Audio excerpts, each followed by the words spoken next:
भगिनीचे मनापासून खूप खूप आभार.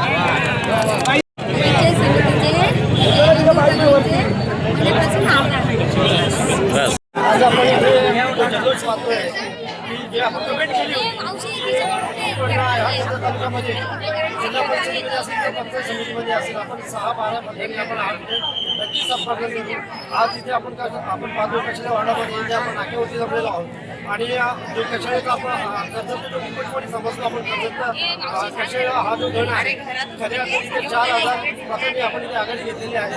आपल्या जे काय खाते फक्त उमेदवार आहेत त्यांनी सुद्धा इथे 2,000 मतांची आघाडी घेतलेली आहे आणि आपण हा सारा जल्लोष पाहतोय. जे निवडणूक आहे आणि हा जो विजय आहे हा सर्वसामान्य मतदारांचा आहे. खऱ्या अर्थाने हा राष्ट्रवादीचा विजय आहे, हा विजय आहे आणि हा संयुक्त परिवर्तनाचा जो विजय आहे आपण जे पाहतोय सुधाकर घाले यांना जो काही महिनाभरामध्ये जो काही त्रास होता त्या त्रासाला लोकांनी सुद्धा ॲक्सेप्ट केलेला आहे. त्यांना भरपूर प्रेम करणाऱ्या सर्वच मतदारांनी त्यांना जो कौल दिलेला आहे. आपण पाहतोय की 12पैकी 10 आणि 6पैकी 6 हा खूप मोठा विजय आहे आणि आम्ही सारे जण मिळून हा जल्लोषच साजरा करतोय. आज जरी आपल्या उमेदवार निवडून आले असेल तरी त्यांचे पाय जमिनीवर आहे.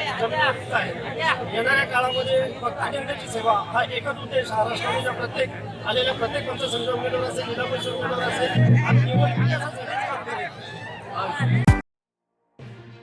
जिल्हा परिषद व पंचायत समिती सार्वत्रिक निवडणुकीचा निकाल 9 फेब्रुवारी रोजी जाहीर होताच कर्जत तालुक्यातील राष्ट्रवादी काँग्रेस अजितदादा पवार गट पक्षाने पुन्हा एकदा वर्चस्व सिद्ध केले. जिल्हा परिषद व पंचायत समितीच्या सर्व 6 जागांवर विजय मिळवत पक्षाने तालुक्यात एकहाती सत्ता कायम राखली. या विजयानंतर कार्यकर्त्यांनी गुलाल उधळत जल्लोष साजरा केला. खासदार सुनील तटकरे तसेच सुधाकर घारे, नितीन सावंत यांच्या नेतृत्वाखाली पक्षाने तालुक्यात गड राखण्यास यश मिळवले.